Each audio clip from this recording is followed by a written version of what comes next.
আচার তো লাড়া দিছি, আচার কেমন শুকাছে একটু আপনাদেরকে দেখাই।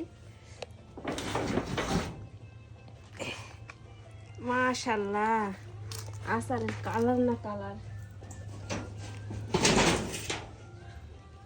তো এই যে 2 পাতিলে আমি আমের আচার করে লাড়া দিছি, মানে শুকাইতে দিছি।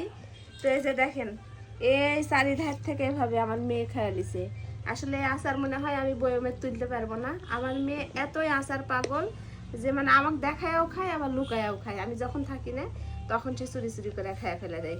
তো দেখেন এই পাতিলের কতগুলো আচারও খাইয়া ফেলিছে, এটার এখনো খায়নি। তো আচারগুলো আপনারা দেখে বলবেন অবশ্যই কেমন হয়েছে, আচারের কালার কেমন হয়েছে। আমি সেভাবে আচার করি না, তো একটু আমি দেখি চাইখে কেমন হয়েছে। এই যে আচারটা দেখেন একবারে শুকে সুন্দর হয়ে গেছে। আর বেশি রোদ দিতে হবে না, আজকে রোদ দেওয়ার পরে আর রোদ দিতে হবে না এটাতে, আর এটাতে রোদ একটু দিতে হবে। বিসমিল্লাহ।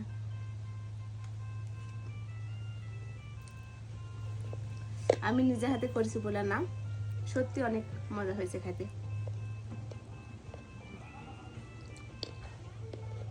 এমনিতে আর আমার মেয়ে চুরি করে খাচ্ছে না, খুব সুন্দর আছে। তো আপনারা সবাই জানাবেন আমার আচারটার কালার কেমন হয়েছে।